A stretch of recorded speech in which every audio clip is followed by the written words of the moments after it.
अब बताओ क्या हुआ? मैंने तो तुम्हें वह चमत्कारी पक्षी दिया था जो तुम्हारी हर मुश्किल को आसान कर सकता है, तो फिर तुम वापस क्यों आए? अरे क्या पक्षी दिया था? वह तो उड़ गया। मैं रात को सोया था, सुबह उठा तो पक्षी गायब हो चुका था। यह कैसे हो सकता है? वह पक्षी तो अपने मालिक से अलग नहीं हो सकता था। अरे तो क्या मैं झूठ बोल रहा हूँ? मैं तुम्हें वैसा ही दूसरा पक्षी देता हूँ जो तुम्हारी हर ख्वाहिश पूरी करेगा। नहीं नहीं, मुझे ऐसी शक्ति चाहिए कि बड़ी से बड़ी सेना भी मेरा मुकाबला न कर सके, समझे? राक्षस प्रसन्न हो गया और एक रंगीन चमकती अंगूठी आदित्य को दे दी। यह एक जादुई अंगूठी है जो अब तुम्हारी मिल्कियत है। इसकी खास ताकत से तुम किसी को भी पत्थर में बदल सकते हो और जब चाहो तो उसे वापस भी ला सकते हो। यह शक्ति तुम्हें अपनी मर्जी के अनुसार हर हालात पर काबू पाने का मौका देगी, समझे? मोहनलाल उसी झोपड़ी में वापस लौट आया। दिल में कई विचारों के बादल छाए हुए थे। वह सोच रहा था कि क्या वास्तव में यह सब सच है? क्या यह अंगूठी सच में इतनी शक्तिशाली है? वह बुजुर्ग व्यक्ति के सामने जाकर खड़ा हुआ और गहरी सोच में डूबा हुआ बोला, सुनो, मेरा पक्षी वापस दो, वरना तुम्हारे लिए अच्छा नहीं होगा। मैं आखिरी बार कह रहा हूँ। अरे लगता है कि तुम ऐसे नहीं मानोगे। रुक जाओ, मैं तुम्हें बताता हूँ। बुजुर्ग की यह बात सुनकर मोहनलाल ने अंगूठी से कहा, लालची बूढ़े को अभी पत्थर बना दो। मोहनलाल के ये कहते ही बूढ़े का शरीर पत्थर में बदलने लगा। वह डर गया और कांपते हुए बोला, माफ कर दो, मैं लालच में आकर उसे चुरा लिया था। वह झोपड़ी के पीछे एक टोकरी में छुपा हुआ है। मुझे माफ कर दो, मैं दोबारा कभी ऐसा नहीं करूंगा। मोहनलाल ने तुरंत झोपड़ी के पीछे जाकर उस टोकरी को खोल लिया। वह पक्षी वहीं था।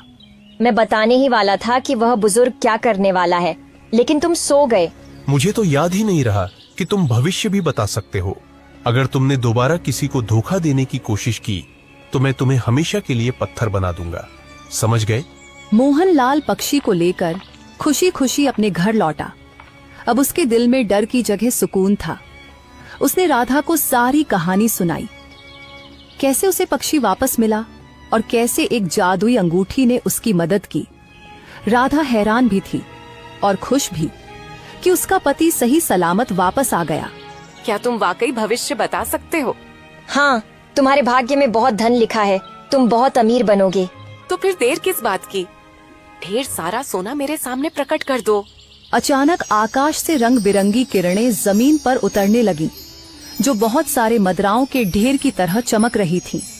रोशनी की चमक में मदराओं का वह ढेर जादुई खजाने जैसा दिख रहा था। कुछ ही समय में मोहनलाल पूरे गांव का सबसे ज्यादा धनी और सम्मानित व्यक्ति बन चुका था। उसकी झोपड़ी अब एक सुंदर और प्यारा सा घर बन चुकी थी, जिसमें खुशहाली और शांति की रोशनी छाई हुई थी। एक दिन वह जादुई पक्षी उड़ता हुआ आ गया और मोहनलाल के कान में धीरे से कुछ कहने लगा।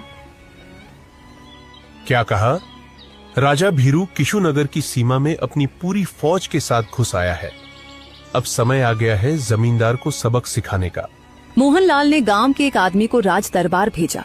जाओ, राजा विक्रम से कहो कि रामपुर गांव का सबसे अमीर व्यक्ति ने उन्हें निमंत्रण दिया है और ये सारे सोने के पात्र भी तोहफे में दिए हैं। सेवक राजा विक्रम के दरबार में पहुंचा और सोने के पात्रों से भरी थाली उनके सामने रख दी। रामपुर गांव के सबसे धनवान व्यक्ति मोहनलाल ने आपको और मंत्री जी को आमंत्रित किया है। इतने सारे पात्र, हमने भी कभी इतनी बड़ी भीड़ नहीं देखी। महाराज, अब तो जाकर देखना ही पड़ेगा कि आखिर ये कौन है। राजा विक्रम मंत्री जगन्नाथ को साथ लेकर मोहनलाल के आलीशान घर पहुंच गया। उसकी आंखें हैरानी से चौड़ी हो गईं। मोहनलाल कुछ ही देर बाद अपनी पत्नी राधा के साथ वहां पहुंचा। अरे तुम तो वही किसान हो जो कुछ समय पहले मेरे पास न्याय मांगने आए थे। और उस समय आपने मुझे न्याय नहीं दिया था, मुझे सब कुछ याद है। लेकिन यह कैसे संभव हुआ? रातों रात तुम्हारे पास इतना धन कहां से आ गया? क्षमा कीजिए महाराज, यह मैं आपको चाहकर भी नहीं बता सकता। हमें यहाँ फिर बुलाया क्यों गया है? तुम्हारे पास अब इतना वैभव है कि अकेले ही 10 जमींदारों को सबक सिखा सकते हो। हाँ, मंत्री ठीक कह रहे हो।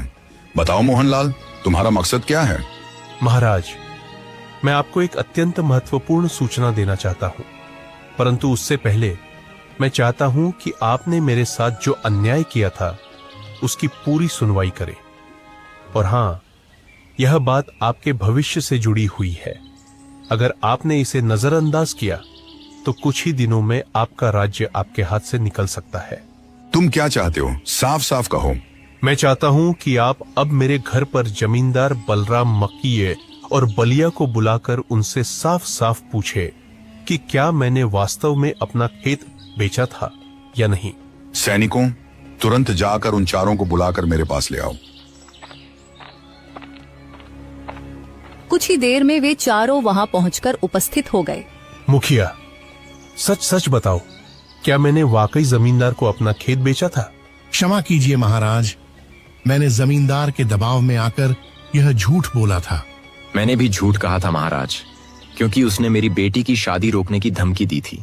महाराज, जब ये लोग एक गरीब किसान के सामने थे तो ये उसके पक्ष में नहीं बोले, लेकिन आज जब उन्हें पता चला कि मैं इतना अमीर हूं कि जमींदार मेरे सामने कुछ भी नहीं, तो ये सब मेरे पक्ष में बोल रहे हैं।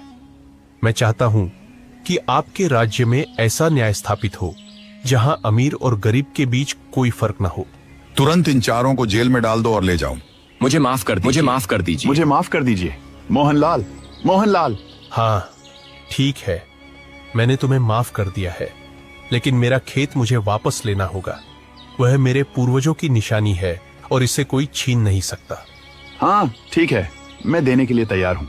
जाओ, लेकिन याद रखना, अगर अब किसी गांव वाले के साथ अन्याय हुआ तो मैं तुम्हें माफ नहीं करूंगा। जमींदार बलराम सिर झुकाए चले गए और मुखिया और भलिया भी शर्मिंदगी के साथ लौट गए। महाराज, विशालगढ़ राज्य की सेना आपकी सीमा में प्रवेश कर चुकी है और सभी जानते हैं कि उनकी सेना आपकी सेना से 10 गुना बड़ी है। आप उनसे युद्ध नहीं कर सकते। तो हमें यहाँ से भाग जाना होगा। ये वाकई एक बहुत बड़ी समस्या है। महाराज, फिक्र न कीजिए, आप बस एक बार मेरी मुलाकात राजा भीरो से करवा दीजिए, मैं उसे पीछे हटने पर मजबूर कर दूंगा। अच्छा, अगर तुमने ऐसा किया तो मैं जीवन भर तुम्हारा आभारी रहूंगा। राजा विक्रम ने एक विशेष स्थल पर राजा भीरू को बुला लिया। अब जब मेरी सेना तुम्हारी सेना में प्रवेश कर चुकी है तो बातों का कोई मतलब नहीं है। मैं तुम्हारा राज्य हथिया लूंगा, समझे? देखो, मेरा एक दोस्त तुमसे अकेले में मिलना चाहता है। तभी वहाँ से राजा विक्रम चला जाता है और वहाँ मोहनलाल आ जाता है। मोहनलाल ने पहले राजा भीरो को प्यार से समझाने की कोशिश की, लेकिन राजा भीरो मानने को तैयार नहीं था। मोहनलाल को गुस्सा आ गया। राजा भीरो को पत्थर बना दो। राजा भीरो धीरे धीरे पत्थर में बदलने लगा। तुम्हारे पास समय है, अगर तुमने अपने कदम पीछे नहीं हटाए तो तुम हमेशा के लिए पत्थर बन जाओगे। मैं वचन देता हूँ कि मैं अपनी सेना को वापस बुला लूंगा। राजा भीरो का पत्थर बनना रुक गया और वह डरकर वहाँ से भाग गया। अगले दिन राजा विक्रम ने मोहनलाल को अपने महल में बुलाया। आखिरकार ये सब कुछ तुमने किया कैसे? महाराज, बस यही तो मैं आपको बता नहीं सकता। कुछ बातें राज ही रहनी चाहिए, यही बेहतर है। हाँ,